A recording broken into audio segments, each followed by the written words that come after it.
আজকে করলাম বাঙালির সবথেকে পছন্দের ইলিশ ভাপা। সপ্তাহের বাজারটা আমরা রবিবারেই সেরে রাখি, আর আজকে রবিবারে কী কী মাছ এসছে সেটাও আপনাদের সঙ্গে শেয়ার করি, চলুন। তো দেখুন, প্রথমেই আমি এখানে ইলিশ মাছ নিয়ে এসেছি, আর ইলিশ মাছ তো খুব পছন্দের একটা মাছ, আর সেজন্যই ভাবলাম আজকে আর চিকেন করব না, ইলিশ ভাপাই করি। আর বাড়িতে থাকলে কিন্তু একটু স্পেশাল করতেই হয়, নয়তো দিনটা স্পেশাল কী করে মনে হবে। আর আমরা যেহেতু বাঙালি, খাবার দাবার দিয়ে কিন্তু দিনটাকে একটু স্পেশাল করে নিই। আজকে আমাদের সপ্তাহের বাজারে এসছে ইলিশ মাছ, তার সঙ্গে একটু বাটা মাছও নিয়ে এসেছি, যেহেতু মিস্টার মল্লিকের অনেক পছন্দ, আর কাতলা মাছ। এই দিয়ে আমাদের হয়ে যাবে। আর মাঝখানে যদি একটু লাগে তো মামামের জন্য ইচ্ছা আছে একটু রুই মাছ নিয়ে নেবো, মানে রুই মাছের পেটি, সেটা বাড়ি থেকেই নিয়ে নেব। তো দেখুন, আমি কিন্তু চলে এসেছি ইলিশ মাছের ভাপাটা করতে। আমি এখানে 3 পিস নিয়ে নিয়েছি, আর ওখানে যে আর্ধেকটা দেখছেন ওটা কিন্তু মামামের একটা পেটি বের করে নিয়েছি।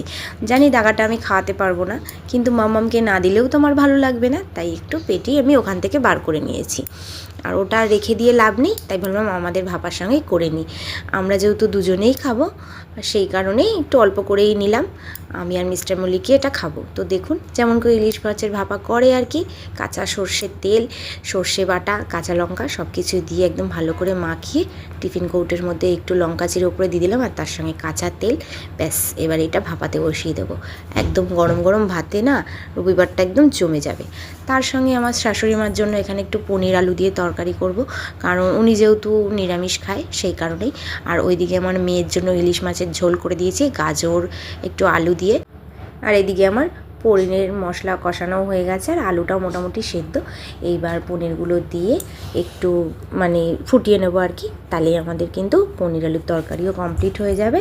ব্যাস, এই রবিবারে মানে এটাই আমাদের মেনু ছিল। আর এদিকে মামামের স্নানও হয়ে গেছে, তাই ওর খাবারটাও বেড়ে নিয়েছি। ভাতটাকে একদম ভালো করে আমি ম্যাশ করে নিই, নয়তো আমার মামাম একদমই খেতে চায় না, হাতেই ম্যাশ করি। আর তার সঙ্গে আজকে ইলিশ মাছের ঝোল।